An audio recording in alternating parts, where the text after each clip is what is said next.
Hello and welcome to a new podcast, Wrestling Talk with Harry, and today my guest, instead of Ben, Sonny. Hello. So today we have got, of course, what a night it was out in Perth, the Elimination Chamber. As somebody who's watched that amazing show, really amazing. So we start with the kickoff show where we had a match on the kickoff show between the Kabuki Warriors and Indy Hartwell and Candice LeRae. So, of course, the Kabuki Warriors retained, Sonny. Yeah, I think that's probably obvious for most. Yeah, the Kabuki Warriors. Yeah. The Kabuki Warriors, of course, reign in damage control at the moment. The dominant That's force. something I never thought of that, and I don't think Oscar would ever actually go to damage control. Consider, if I remember correctly,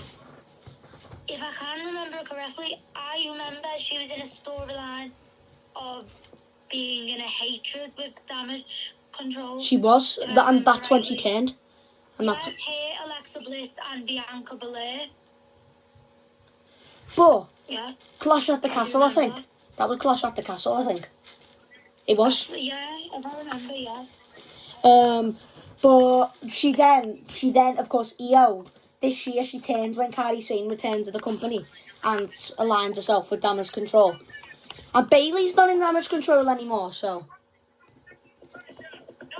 Yeah, I think Bayley I don't think she's ever really reached her full potential as an independent wrestler. This year she's gonna.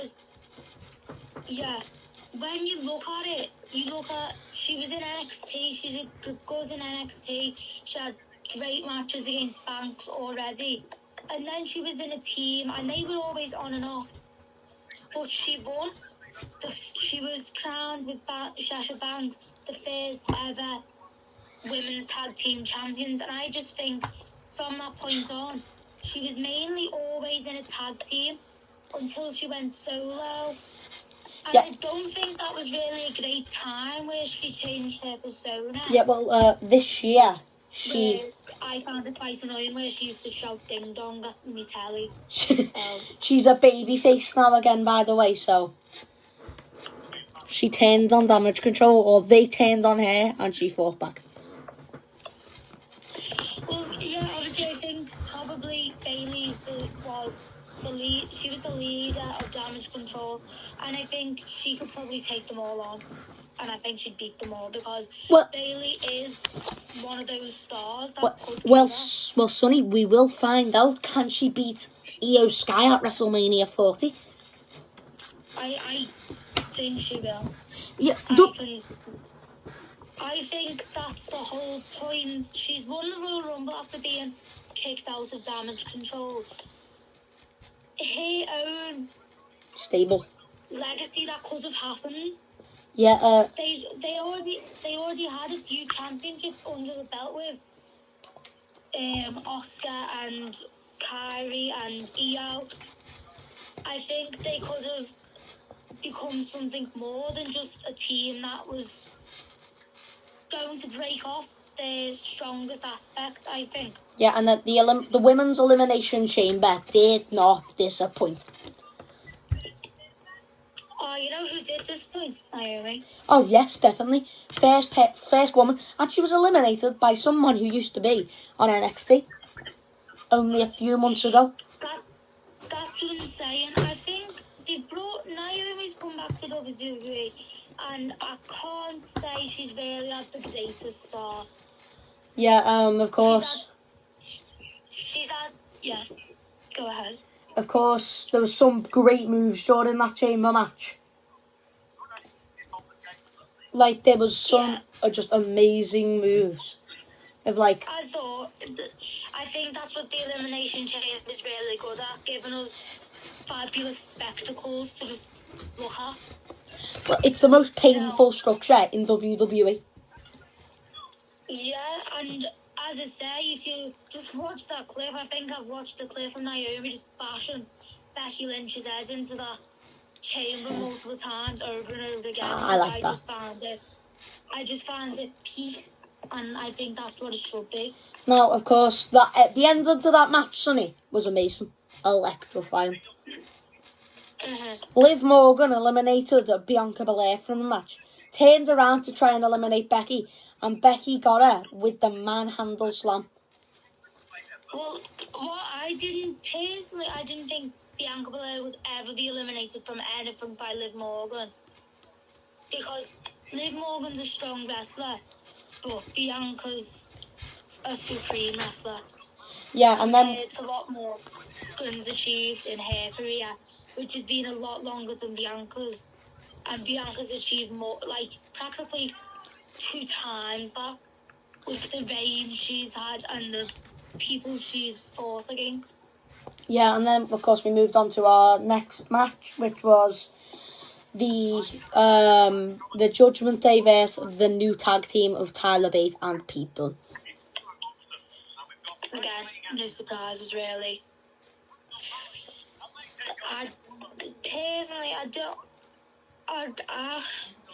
I think WrestleMania could be the fall of Judgment Day. Judgment Day. Yeah, there was some mishaps in the match, actually, where Damian Priest accidentally hit Finn Balor. So you can carry on for so long, but as we see in many tag teams or groups, they end up falling apart. Yep. Like we saw it Damage Critical. Bailey's gone from that group now, and I think it'll be time will tell at WrestleMania if they float or sink. Yeah, and then of course the end result was a good day for the Judgment Day, and still your undisputed tag team champions. Well, I don't think Tyler Bate and Pete Dunne, was it? Yeah, Butch used to be. Yeah. Well, it was Pete Dunne, then Butch, then Pete Dunne again, so. But I don't think they are two mythical people. They know what they're doing when it comes to wrestling, but against the Judgment Day, a team like the Judgment Day, when you look at it, have some of the brightest talents WWE has to offer. Maybe not Dominic Mysterio, but you know. Yeah, he was heavily booed during that. Now, let's go on to the actual Grayson Waller effect. Of course, Australia's Aussie icon, one of Australia's own, was of course at the event doing the Grayson Waller effect. Giving Cody Rhodes and Seth Rollins the little rub, the Grayson Waller rub. You ever seen a shoey, Sonny? A what? A shoey? No. Where they drink beer out of shoe? Actually, when I went on holiday, I drank Pepsi Max from a show. Did you do that in Tenerife? It was a glass show. Did you do that in Tenerife? Yeah. Yeah, it was from like a glass booth, and I drank from it. Yeah, Fun experience. Now, Seth Rollins had an announcement to make saying he will be back in action of this week after suffering an injury on the first Raw of 2024. I think we can all be excited for that because Seth Rollins is one of my favourite wrestlers because he has that comedic value and he's also a good wrestler, so. Yeah, and then another surprise that you wouldn't care about, but me being a big Cody Rhodes fan, was very happy about. Cody Rhodes challenged The Rock to a match anywhere, anytime on the Grayson Waller effect. I don't know what he's thinking really. I don't think he actually remembers who The Rock is. It's going to be a tag team match though, so. My favourite wrestler of all time. I think he would knock Cody Rhodes out. Now, Grayson Waller, of course, in the group. Rhodes has suffered through Roman Reigns, but The Rock's on a completely different level. Only got 3 losses since coming back to the company, Cody. An incredible stat for Cody Rhodes. Only 3 losses since coming back to the WWE. Yeah. Yeah, it's quite incredible. An incredible sight. Now, of course, Yeah, okay. Yeah, you look Cody Rhodes get it back. Grayson Waller, of course, looks to have betrayed his tag team partner of A Town Down Under. No, I'm actually going to stand up. I think that's a stupid name ever, by the way. I'm going to stand up for a little bit because my feet are actually hurting. Okay, so now it was time for the men's elimination chamber. With, of course, the competitors being Randy Orton, LA Knight, Bobby Lashley, Drew McIntyre, Logan Paul, and who was that other guy? Oh, Kevin Owens. How did I forget Kevin Owens? Drew McIntyre came off as the winner. Yes. He's on a chokeslam. Kevin Owens was actually using chokeslam. Now, there's some big spots in the match that we should talk about. LA Knight was this close to eliminating Drew McIntyre, but was stopped by the phenomenal AJ Styles. Yeah. Meaning it looks like they are booking AJ Styles versus LA Knight for... Well, after some Matt Big nearly stopping the winner of the Elimination Chamber, which if you took out Drew McIntyre, you could have went on to win the whole thing, but the phenomenal one had other plans. Yeah, meaning this year at WrestleMania it looks to be AJ Styles versus the megastar LA Knight. I think that would be a good match. And then this was actually the most surprising thing ever. As Randy Orton was attacked. Randy Orton was in the final 2 and had just hit an RKO out of nowhere, genuinely. He acted like he injured his back and everything. They got back up, RKOs, Drew. Then a stupid idiot by the name of Logan Paul stopped him using the brass knuckles to attack. Look, all I'm saying is Logan Paul can't seem to be able to win without cheating in some sort of way. Yeah, of course, the attendance for that show in the Optus Stadium was announced. A whopping 52,590 people in that arena. That's more than you see at some football games. Yeah. Most football games, actually. Most. Optus Stadium has hosted people the likes of Taylor Swift. Now, the big match. The main event of Elimination Chamber. The Eradicator, Rhea Ripley, versus the Annihilator, Nia Jax. And, of course, this was a heartwarming moment when when Rhea Ripley made her entrance in front of the hometown crowd of Perth, Australia. But now, this means our two WrestleMania 40 matches are now on the card. Or 2 more are on the card now. We've got Manny versus the Man. So, Rhea Ripley versus Becky Lynch. That'll be a good one.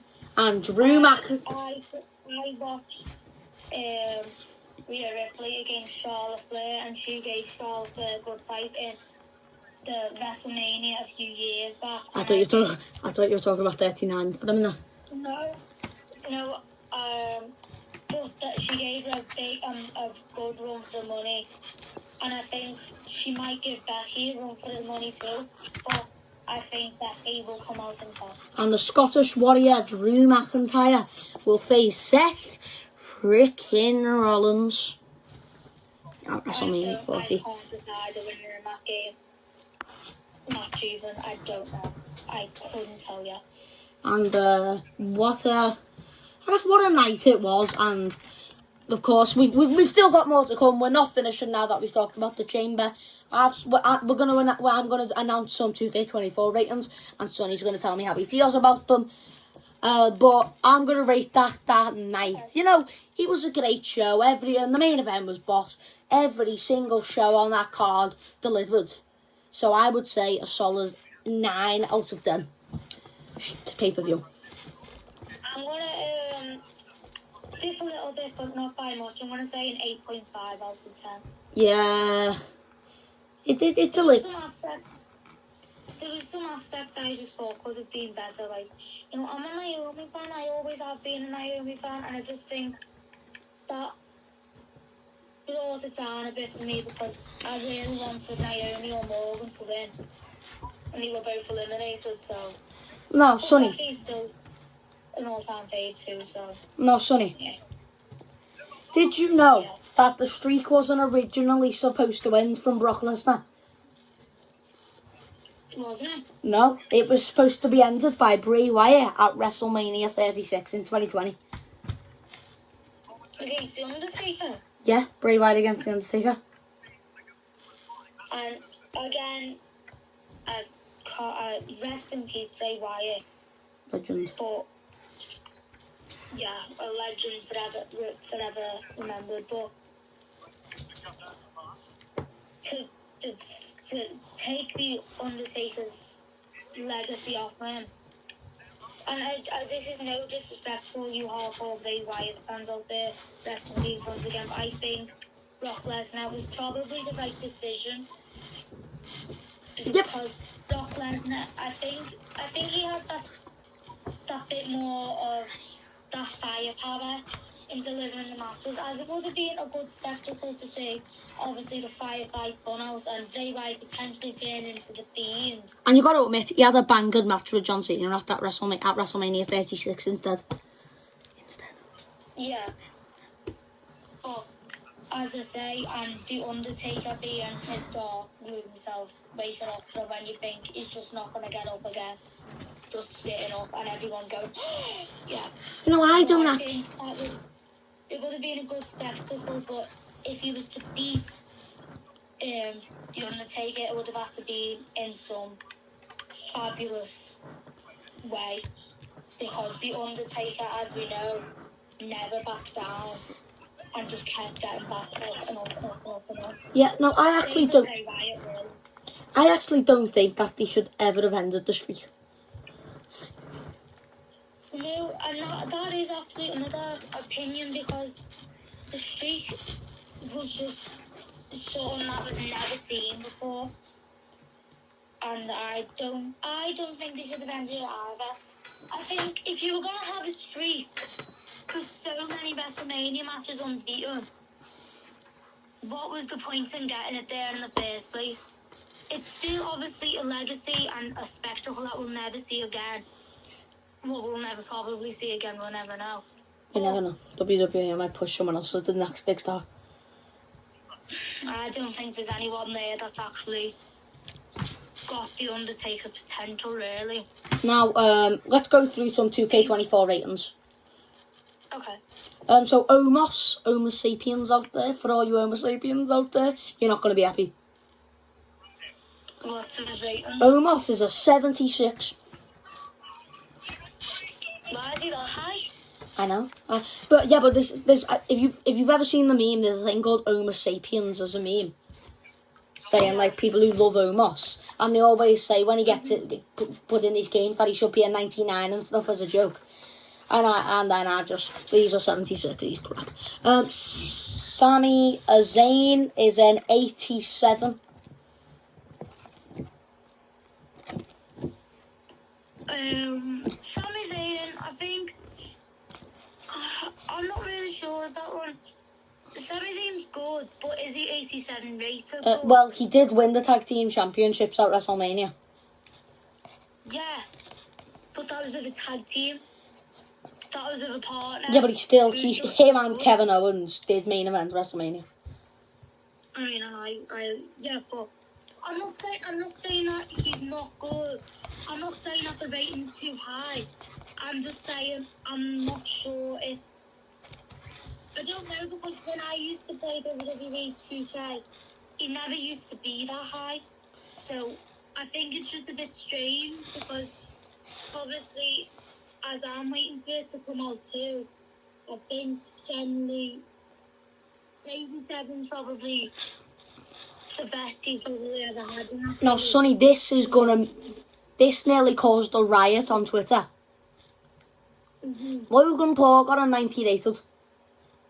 No. Yes, he did. No. Logan Paul got a 90 rated and Drew McIntyre only got an 89. That's trying to basically say Logan Paul's better than Drew McIntyre. And I guarantee the only person that thinks Logan Paul is better than Drew McIntyre Is Logan Paul. is Logan Paul himself. I think that's the most ridiculous thing ever. But now, How could he be a 90 rated when Sami Zayn won the tag team championships? He's an 87. Drew McIntyre in his own should be ahead of him. yeah, now, That should be discussed. now, Sonny, I'm just gonna say, Grayson Waller and 30. Grayson Waller has got a higher rating than Austin 30. I'm not sure. Grayson Waller got a 74. And Austin 30 got a 72. Austin 30's dipped down by a lot, haven't he? Big time. He was like, I think that's wrong. I think 30 will. Well, I don't know. 30 is better than Waller. We all know that. last year he beat the likes of Cena. 30. That's what I'm saying. Like, I don't know how you can go from that to being not even as high as rated as someone that He's only had a year. probably hasn't actually fought at WrestleMania, I don't think. Who? Waller. Waller's never actually fought at WrestleMania, no. He's never fought at WrestleMania. And he's a higher rated than 30. And 30 is... What? So, I don't really like 30, but he's better than Waller, and everyone knows that, so... right, so the new hair business of Bobby Lashley, Montez Ford, and Angelo Dawkins. That's not really new. Angelo Dawkins used to always be in it, if I can remember rightly. No, he wasn't. No, no, he was the one from the Street Profits. Yeah, him and Montez are from the Street Profits. No, they got rid of the Street Profits. No, they work with Bobby Lashley now, the Street Profits. No. Yes, the That's wrong. new hair business. Now, Bobby Lashley got an 89, so they're rating him lower than... WWE, I think I'm going to hit them on the head and tell them to wake up. They should never work with Bobby Lashley. Bobby Lashley got an 89. Yeah. Montez Ford got a 76. Yeah. And Angelo Dawkins got the same rating as Waller, 74. Wow. That's probably controversial. Okay, Sonny, this, I know that's very controversial, but this one has outraged me, this next one. Mm-hmm. Big E got a... It's either Big E got a 78. Kofi got an 80. And Xavier Woods got a 78. Oh, no. Big E's being out for an injury just because he's been out for an injury. Doesn't mean his... Doesn't mean his rating drops. His rating stays the exact same as it does that he was in the last 2K game. Yeah, He should never dip from above the 80s, Biggie, because you can't just, he injured his neck really badly, and you can't just bring it down, his rating down. It doesn't make sense. so now, the visionary, the revolutionary Seth frickin' Rollins' rating. Seth Rollins is a 93.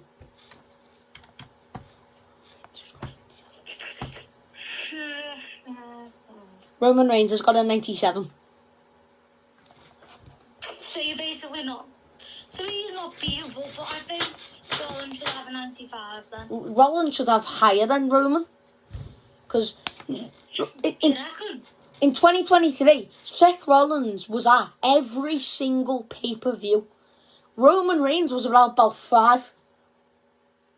He doesn't ever defend. He is never there. He's there when he wants to be. Wasn't there last night. He wasn't there earlier on in Perth. So, he's a mockery for the champion. Now, Io Sky had a great year in 2023. Let's admit that. Yeah. She has now got an 88. Too high. Okay, Randy Orton, Viper, has got a 91. He's an 89. 91? Oh. He was not happy with that, Well, then I'd lower him down just for not being happy with it. No, because John Cena? Yeah. John Cena got like a 96 or something, but he's never there. As he should be. As he should be. He's lost every match for the past 6 years, hasn't he? Are you trying to say Randy Orton is better than John Cena? No. But in the last 6 years, though. Who should have the higher rating? All time, John Cena. This year, Randy Orton. Thought so. Bronson Reed, big Bronson Reed. Yeah, I do know him, yeah. 84. I may just say, you've just said about Randy Orton. Well, Randy Orton wasn't that good when he was getting fireballs in the face by Alexa Bliss, was he? Yeah, but Bronson Reed's got an 84, Sonny. She did magic fingers on him and fire shot out of arms off. Right, Karrion Kross got a 75. And our last thing, of course, Caden Carter and...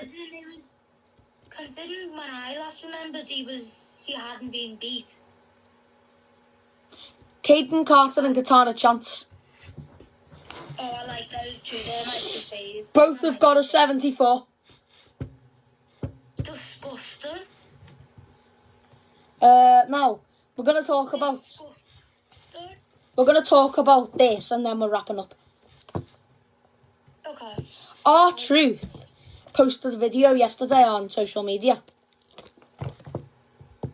Yeah. Saying that he's in Austria. He said, man, I'm in Austria. Where everybody at? Yeah. So he said he's went to Austria. Yeah. Yeah. Funny man, R-Truth. Yeah, that's funny because it's Australia and not Aussies.